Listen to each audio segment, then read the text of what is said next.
Most people are wrong about the Mass Effect trilogy.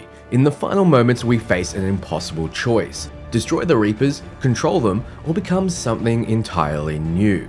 Most choose to destroy, some choose to control, but few embrace the hardest path of all: synthesis. This is what's best for the galaxy. It lets the Krogan live free of the genophage. It makes the Quarian and the Volus free of their environmental suits. It frees humans from disease and poverty. The Reapers also provide us the collective knowledge of countless cycles, and it gets Joker late. This and much more. The path has you making a drastic choice for the entire galaxy, but ultimately, Mass Effect has always been about choice. Beneath the squad commands and Paragon interrupts lies a deeper question, one that defines the entire trilogy. Can organics and synthetics ever live in peace? Over the course of 3 games, we see this conflict play out in every corner of the galaxy. Machines turning on their creators, organics fearing their creations. A cycle doomed to end in the extinction of all organic life. Doom ultimately prevented by the Reaper's intervention. I polled your thoughts on the topic and felt my reasoning needed explanation. This video will do just that. Provide evidence as to why synthesis is the best choice, and I'm sure it will change many people's minds. We'll go through specific points in the series as well as compare the outcomes. Here's the argument. Synthesis is the choice that truly represents Shepard and his struggles up to this point. Admiral Anderson and Admiral Hackett, heroes, yes, but also soldiers. They view the Reapers through a soldier's lens. We destroy them, or they destroy us.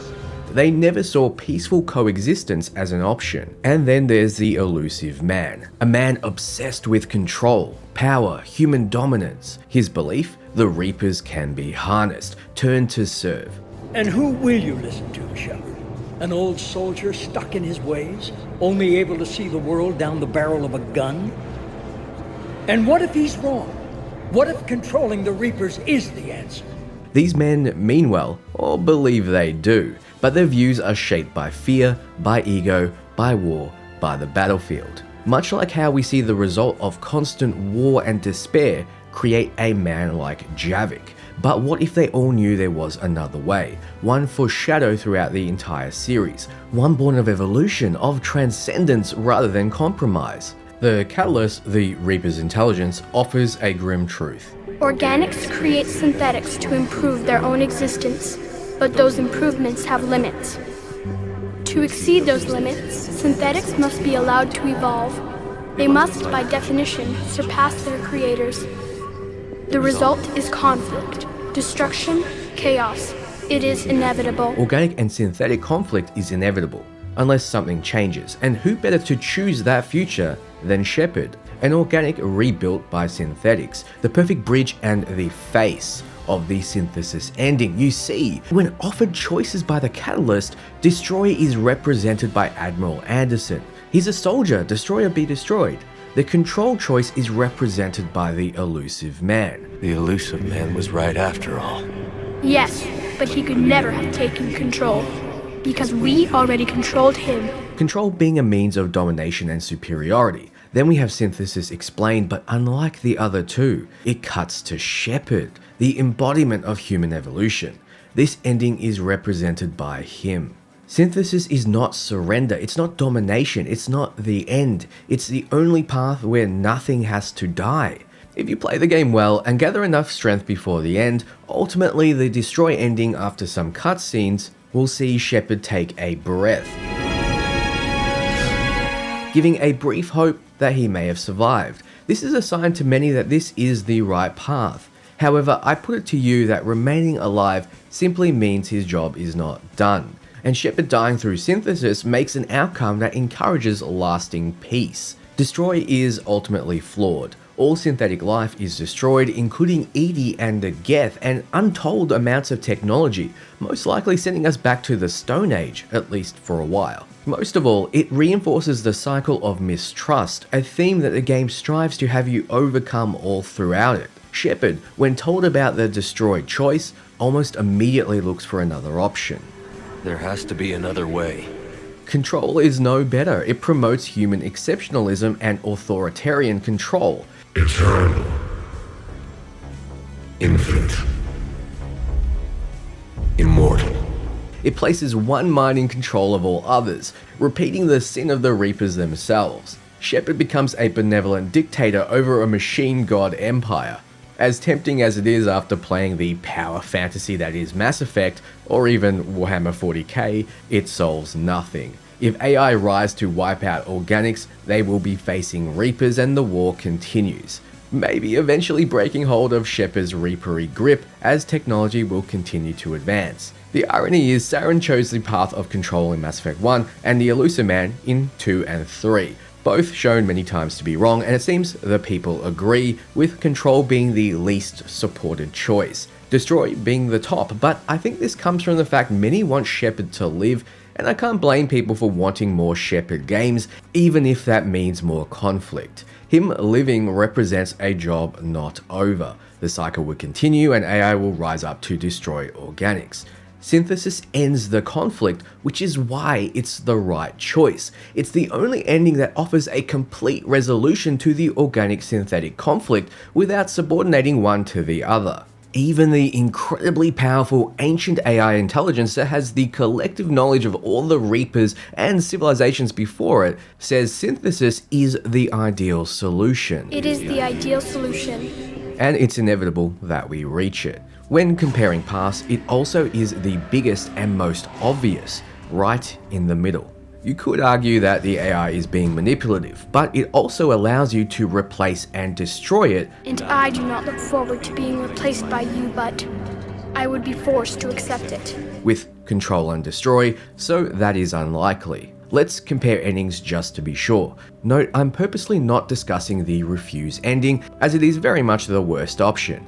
The first note about the synthesis ending is that it saves the Krogan race if you opted not to give them the genophage cure, which is a way of having the Solarians support you and maximize your war assets. Both Control and Destroy has a lone Krogan overlooking a planet of skulls.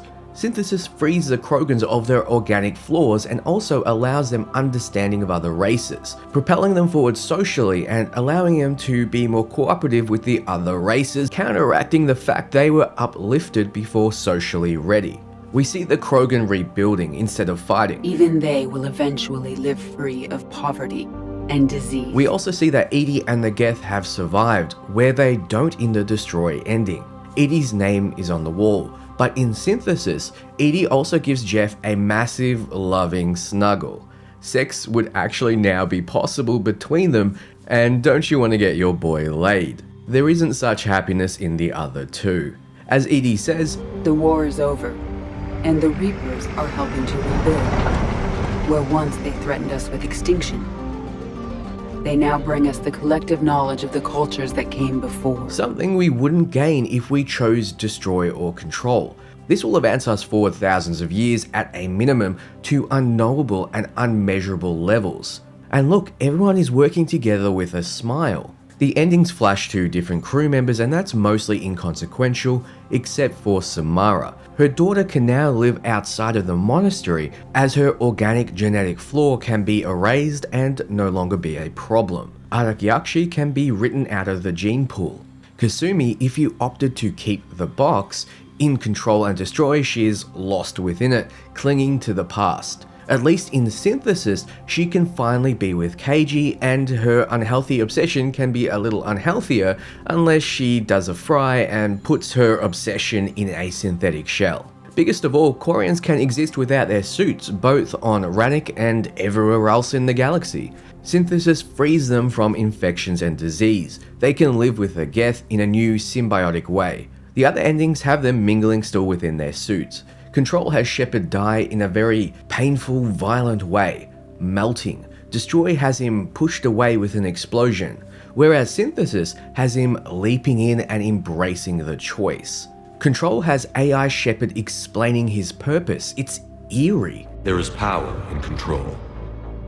There is wisdom in harnessing the strengths of your enemy. Organics are being controlled by the idea of Shepard. He may be working with them for now, but organics are still clearly under control. Like Control, Synthesis has the Reapers beginning to work on repairing all the damage to the mass relays, meaning civilizations won't be isolated for long. With Destroy, every planet is on their own. Many will perish without trade, and it will be decades or even centuries before anyone can understand how to, let alone actually repair a mass relay. As the line between synthetic and organic disappears, we may transcend mortality itself. To reach a level of existence I cannot even imagine.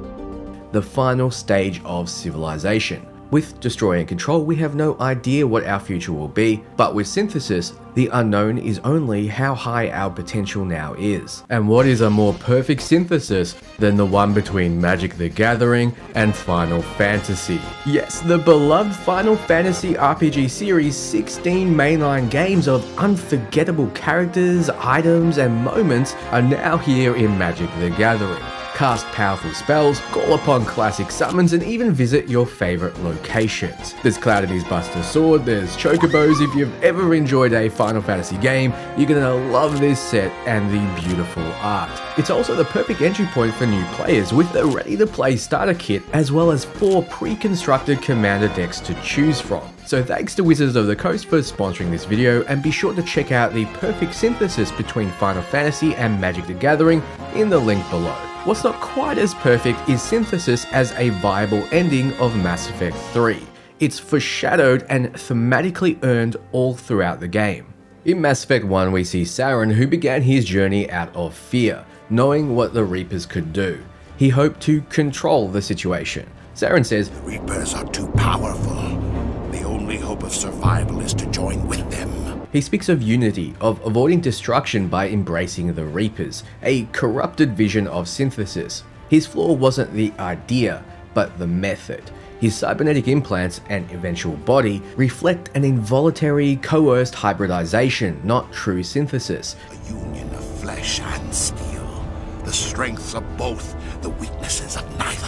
He became a tool of Sovereign himself. The Prothean VI on Ilos reveal that the Reapers have returned every 50,000 years, destroying advanced organics and letting the survivors rebuild. Virgil says they know we are vulnerable, our technology is the key, and so they wait. This reveals a stagnant cycle of destruction. Any option that simply delays synthetics, like Destroy or Control, might not truly break it. Synthesis proposes an evolution that ends the need for this cycle. In Mass Effect 1, because of the Geth, we have conflict between organics and synthetics. This continues in Mass Effect 2, but when meeting Legion, we see their side of the story. Legion says, "We did not intend to betray the creators. Conflict was inevitable. We tried to make it not so." Conflict was inevitable. Did we need a giant calculator to tell us this? We then continue unraveling the veil over the Geth in Mass Effect 3, wherein you see their struggle while inside the Geth consensus. Even so, the Quarians inevitably attack.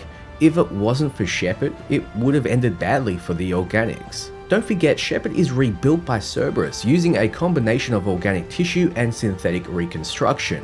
The result is Shepard. Still themselves, but this is more than cosmetic. It subtly primes the player to accept that a blend of technology and biology doesn't erase identity. It can preserve and even enhance it. The strengths of both, the weaknesses of neither. When talking to the Catalyst, a powerful intelligence designed to stop the conflict, it believes destruction of organics is a solution to conflict. It talks about its creators like they're beneath it. How long until other synthetics reach the same solution? They said you betrayed them, that you turned them into Harbinger. When they asked that I solve the problem of conflict, they failed to understand they were part of the problem themselves. The flaws of their organic reasoning could not perceive this. They lacked the foresight to understand their destruction was part of the very solution they required. We see EDI, an AI, evolve into a friend. Once unshackled, she chooses to help, not harm. She shows curiosity, personality, and even sarcasm. I enjoy the sight of humans on their knees. That is a joke. Right. By the end of Mass Effect 2, EDI has earned the crew's trust. The fear of AI turns into friendship, setting up Mass Effect 3's deeper theme: synthetics can evolve. She also develops a relationship with Joker, which is one of the strongest examples of synthetic organic trust. This is escalated by the best outcome of the Geth and Quarian War, peace, in which the Geth welcome the Quarians home and help them rebuild, the species growing together. The Geth help rebuild Rannoch. Tali sees a future with her people and the synthetics they once feared. Legion sacrifices himself not for victory, but for identity, becoming fully realized as an individual at the end. I know, Tali. But thank you.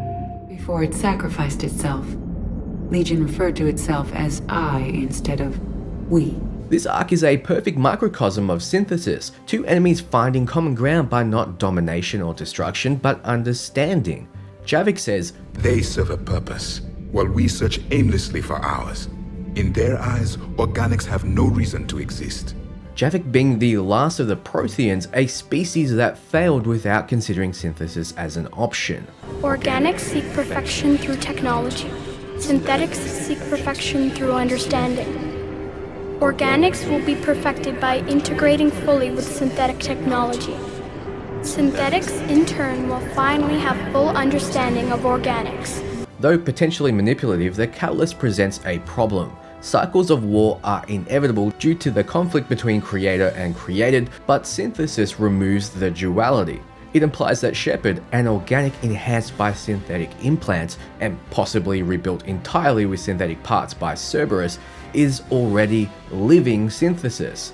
Okay, let's summarize. What synthesis offers is peace without annihilation, mutual understanding, a future where no side has to dominate. It's the end of the cycle, not by resetting it, but by evolving beyond it. It's not a compromise, it's transcendence. Taking our first steps into a new and wonderful future, where organics and synthetics can coexist peacefully. Taking a brief step out of the trilogy, we're already seeing the first humans being implanted with technology to make their lives easier. We're at the beginning stages of synthesis ourselves, and it's inevitable that we start augmenting to improve. This is because we've already reached the limitations of our organic bodies. Transcendence requires us to unshackle ourselves from nature. But let's stick to what we know about the trilogy. We shouldn't forget that all races use modifications in different ways. Implants for biotics, soldiers use them for better reflexes, and so on. Depending on your class choice, Shepard is modified too, even before Cerberus reconstruction. It's not something that the writers forget about. You even hear it in his parts booting up in this scene. Shepard. Here are my thoughts of the thematic consistency across the trilogy. So Anderson and the Elusive Man couldn't see it. They were shaped by old cycles, but Shepard is something new, a symbol of unity. Something we need because even though the game shows coexistence between Geth and the Quarian, synthetic and organic, the peaks won't last without some common goal and some common understanding. It's inevitable that conflict will arise again. As the Catalyst put it, synthetics will advance and outgrow. If there is a Mass Effect 4 set in the future, we can be sure that it'll be well past the Shepard saga, as BioWare have stated on multiple occasions. We can also be sure that the Geth will play a role, as we can see hinted in the key art. So what are they? Friend, foe, tumultuous ally? Is the Catalyst prediction correct? Have they been left alone only to rise up? All three endings can lead to Geth, but which one ensures they aren't a problem, at least for as long as possible? Let's discuss in the comments. Mass Effect does something bold. It asks whether we can grow. Not just survive, not just win, but transcend. The story is not about defeating machines, it's about understanding that machines can change and so can we. By choosing the middle path, Shepard ends the cycle not through violence but through transcendence. If you want to pick an ending that represents Shepard, it's always going to be synthesis. Thanks so much for watching. If you enjoyed the video, drop a like. If you didn't, take a breath and then drop a like, why not? I'm eager to hear your thoughts below. Until next time, ciao friends.